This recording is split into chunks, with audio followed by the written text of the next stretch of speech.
अस्सलाम वालेकुम। मैं ज़ीशान खान, न्यूज़ इंडिया 9 में आपका स्वागत है।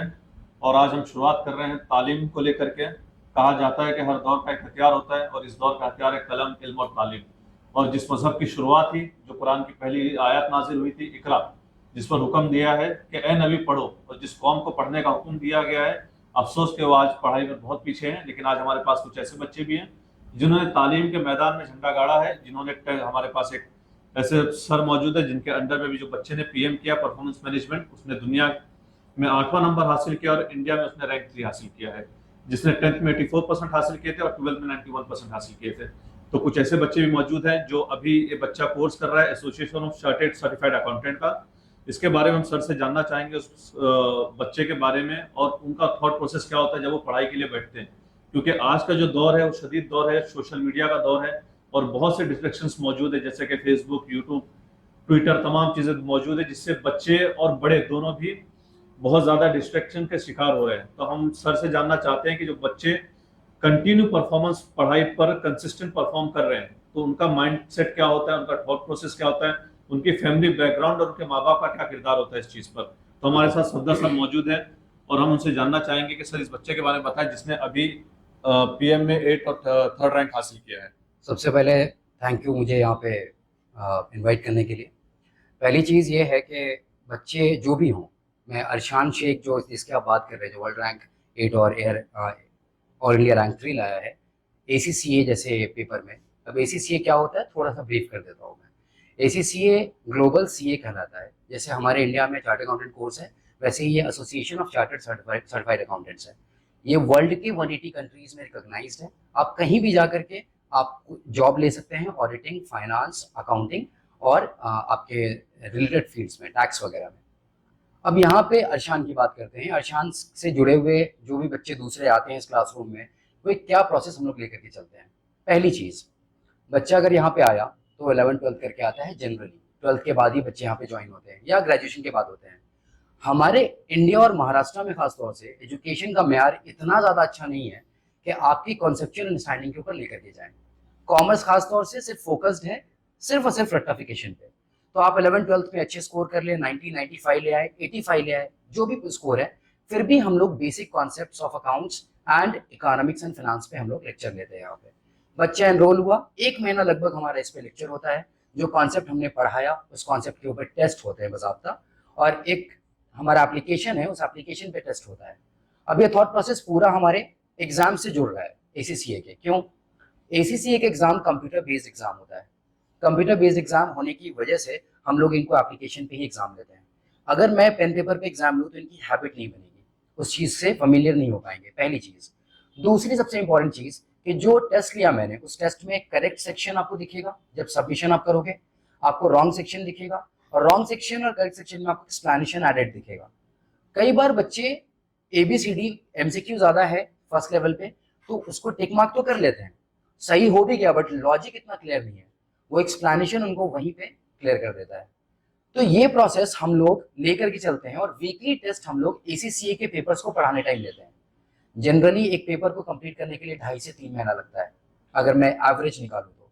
और उस बेसिस में हम लोग 1.5 महीना 2 महीना हम लोग पूरा सब्जेक्ट पढ़ाते हैं, वीकली टेस्ट होता है। तो एक माइक्रो लेवल हम लोगों ने इको में पढ़ा था और एक मैक्रो लेवल पढ़ा था। माइक्रो लेवल जो है ना, वो आपको टेलीस्कोपिक स्टडी कराता है, दैट मीन्स बहुत डिटेल स्टडी कराता है। हम लोग वही करते हैं, हमारा अप्रोच ही वही है। हम एक हफ्ते में अगर 2 चैप्टर कराए हैं, उस चैप्टर का टेस्ट होगा। सो आपका माइक्रो लेवल पे कवर होता जा रहा सिलेबस। फिर जब पूरा पोर्शन कंप्लीट हुआ तो आपके मॉक टेस्ट होंगे, वो मैक्रो लेवल पे हुआ। अब आपके एग्जाम जैसे होंगे वैसे मॉक टेस्ट हो रहा है।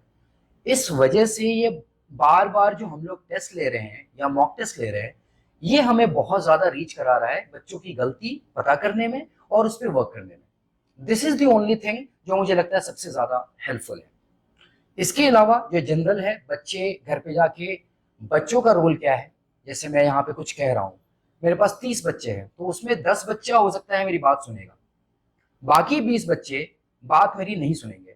अब वो ना कहीं एक माइंड ब्लॉकेज में रहते हैं।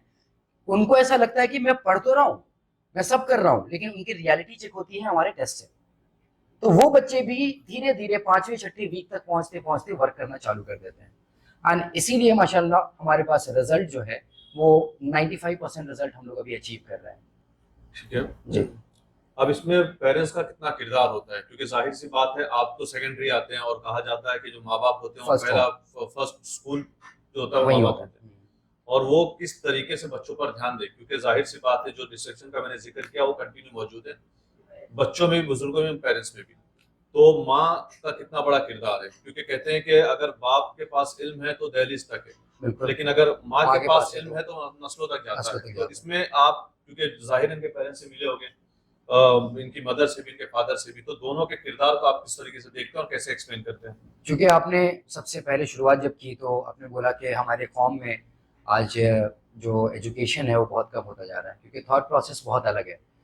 चीज़ों को लेकर के जो स्नॉब अपील है कि लग्जरी को लेकर के बहुत ज़्यादा है कि मैं पैसा जल्दी कमाऊँ, उस तरफ ज़्यादा जा रहे हैं बच्चे। तो मैं आपसे सिंपल कहूँगा कि जब मैं पहली बार उनकी मॉम से मिला और उनके डैड और दादी ये 3 लोग बैठे हुए थे, मुझे ऐसा लगा कि ये लोग वेल बिहेव्ड हैं, वेल स्ट्रक्चर्ड हैं, और जो सवाल आ रहे हैं उस सवाल का लॉजिकल जवाब मुझसे चाह रहे हैं, और मैं जब सवाल कर रहा हूँ तो उसका लॉजिकल जवाब मुझे पेरेंट्स से मिल रहा है। ये बहुत कम होता है। मैं चूंकि जनरली क्या होता है कि मैं पेरेंट्स से मिलता ही हूँ, पेरेंट्स टीचर मीटिंग हो या एडमिशन से पहले हो। बहुत कम स्टूडेंट ऐसे आते हैं जिनके मॉम डैड मुझसे बात कर रहे हैं तो एक क्लियर सेंस में बात कर रहे हैं कि मेरे बच्चे को ये कराना है, मुझे यहाँ पहुंचाना है, इस कंट्री में मुझे भेजना है, आप ये ACCA के थ्रू करवा पाएंगे कि नहीं करवा पाएंगे। उनमें से एक उनकी मॉम थी। उनके डैड से मेरी बहुत मुख्तसर बात हुई थी, उनकी दादी से बहुत बिल्कुल ही सलाम कलाम था, बट उनकी मॉम सबसे ज़्यादा इन्वॉल्व थी। अब उसके बाद जब प्रोसेस स्टार्ट हुआ उसका यहाँ पे, तो she was the most concern person जो मुझे हमेशा रीच आउट करती थी कि प्रोग्रेस कैसा चल रहा है, बच्चा कर कैसा रहा है, और परेशान होती थी अगर कभी ऐसा हुआ कि बच्चा अगर कम मार्क्स ला रहा है टेस्ट में तो वो परेशान होती थी। जो कि जनरली हर हर एक पेरेंट को मैं बोलता हूँ कि मेरा जो ऐप है टीचमेंट, जो मैंने आपको बोला जिसके थ्रू मैं टेस्ट लेता हूँ, उस ऐप को आप पेरेंट है आप भी लॉग इन कर सकते हैं, बच्चा भी लॉग इन कर सकता है सेम नंबर से। बच्चे का मार्क्स आपको भी दिखेगा, बच्चे को भी दिखेगा। मैं आपसे कहता हूं अगर मेरे पास आज 50 बच्चे हैं उसमें से सिर्फ और सिर्फ 10 बच्चों के पेरेंट ने या 5-6 से 6 बच्चों के पेरेंट ने उस चीज को लॉग इन किया होगा, उनमें से एक अरशान की मौत। किसी ने बहुत खूबसूरत लाइन कही है कि इल्म वो रफीक है जो इंसान को कभी तन्हा नहीं छोड़ता, और जैसा कि सर ने बताया है कि पेरेंट्स का बहुत बड़ा किरदार होता है बच्चों की पढ़ाई में, और सबसे बड़ा किरदार होता है माँ का, क्योंकि वो फर्स्ट होम होती है। तो हम गुजारिश करते हैं कि जो भी पेरेंट्स जो भी कोर्स करवा रहे हैं तो बचपने से बच्चों पर कम से कम एक विजन क्लियर हो कि उनको पढ़ाना किस चीज का है और पढ़ाई पर फोकस कैसे करवाएं। जाहिर सी बात है खेल कूद भी बहुत जरूरी है जिंदगी में। पढ़ाई का मतलब नहीं है कि 24 घंटे आप बच्चों को पर सिर्फ किताब का ही बोझ बनाए रखें। अगर वो पढ़ने के साथ साथ खेलेंगे नहीं तो मेंटली डिस्टर्ब हो जाएंगे और एक फ्रेशनेस उनके अंदर आएगी नहीं। लेकिन तालीम प्रायोरिटी है, और एक शेर बहुत खूबसूरत है कि मेरे कबीले में तालीम का रिवाज न था, मेरे बुजुर्गों ने मगर तख्तियां बनाई थी। सबसे पहले तो न्यूज़ इंडिया 9 अरशान शेख को मुबारकबाद पेश करता है जिन्होंने परफॉर्मेंस मैनेजमेंट में 8 रैंक वर्ल्ड वाइड और इंडिया में रैंक 3 लाया है। उसके लिए इनको बहुत बहुत मुबारकबाद। और हम सबसे पहले इनसे जानना चाहते हैं कि ACCA चुनने की वजह, थॉट प्रोसेस क्या था, फ्यूचर प्लानिंग क्या थी, और पेरेंट्स का कितना बड़ा किरदार था पढ़ाई को फोकस लेकर के, क्योंकि जैसा कि हमें पता चला कि आपने 10th में 84% और 12 में 91% लाया था, तो जाहिर है पेरेंट्स का बहुत बड़ा किरदार था। तो आप थोड़ा सा अपनी जर्नी के बारे में बताएं। किससे पहले ACCA का जो थॉट प्रोसेस था, आपने जो कोर्स का आपके जहन में, आपको कैसे पता चला ACCA, क्योंकि ये जाहिर सी बात है इंटरनेशनल CA है। हाँ, तो ACCA का सबसे पहले मैंने मेरे कॉलेज में सुना था 11th-12th के इसमें, कि हम लोग के एक टीचर थे उन्होंने बताया था, और बस इतना पता था कि एक न्यू कोर्स आया है, लाइक बाहर का है और बहुत डिमांड चल रही है इसकी। फिर बाद में जब 12th के बाद कन्फ्यूजन था बहुत कि क्या करना है आगे चल के, तब जाके सफदर सर से एक बार कॉल पे बात हुई और उनसे क्लियर हुआ कि एक्चुअली ACCA होता क्या है, और उसके बाद फिर ACCA का इरादा पक्का हुआ और फिर ACCA स्टार्ट किया। तो पेरेंट्स, जाहिर सी बात है कि माँ बाप ने पूछा होगा कि नया कोर्स था तो कितनी श्योरिटी होती है फ्यूचर को लेकर के और कितनी स्टेबिलिटी होती है। जी, पेरेंट्स बहुत पहले तो उन्हें भी नहीं पता था कि क्या है, जब मुझे क्लियरिटी नहीं थी तो उनको भी क्या मैं बोलूँ, बट धीरे धीरे उन्होंने भी भरोसा रखा और उन्होंने देखा कि मेरे को अगर करना है तो उन्होंने इतना बिलीव किया कि बच्चा अगर करना चाहता है तो उन्होंने पूरी इजाज़त दी और भरोसा करके आगे बढ़ाया। एक आखिरी क्वेश्चन, क्योंकि आज का जो टाइम है पूरा सोशल मीडिया का है और तमाम चीज़ें मौजूद है, ऑनलाइन गेमिंग है और सोशल मीडिया के प्लेटफॉर्म से फेसबुक, इंस्टाग्राम वगैरह, तो इन तमाम चीज़ों को मैनेज करते हो, जो आपका एक खेलने का भी टाइम होता है, तो 24 आवर्स का आपका रूटीन क्या होता है पढ़ाई का, और जो एक स्पेस चाहिए पढ़ाई से हट के थोड़ा सा खेलने कूदने का, तो दोनों का आप कैसे मैनेज करते हैं? जी, मैनेज का तो मैं खुद बोलूँगा कि मैं भी इतने अच्छे से मैनेज नहीं कर पाता हूँ चीज़ें, लेकिन जब एग्ज़ाम करीब आ जाता है या जब मुझे पता होता है कि यहाँ से अब सीरियस होना पड़ेगा, यहाँ से अब एग्ज़ाम है, मैं रिस्क नहीं ले सकता हूँ चीज़ों को लेके, तो फिर वो अपने आप चीज़ें छूटने लगती है, जो चीज़ें की इतनी अहमियत नहीं है जिनकी अभी, तो वो अपने आप पीछे ढकेलते जाती है। और अगर मेरी पढ़ाई अभी सबसे इम्पोर्टेंट है, तो वो अपने आप मेरे को करना ही पड़ेगा उसको फिर। तो ये है, आता ही नहीं है मुझे कि यहाँ पे ये एक मैं इसको लाइक मेरे को फ़ोन मोबाइल गेम्स खेलना है या बाहर जाना है, अपने आप मुझे चीज़ें कट करनी ही पड़ती है। तो ये थे अरशान शेख, जिन्होंने अपना एक्सपीरियंस हमारे साथ शेयर किया है।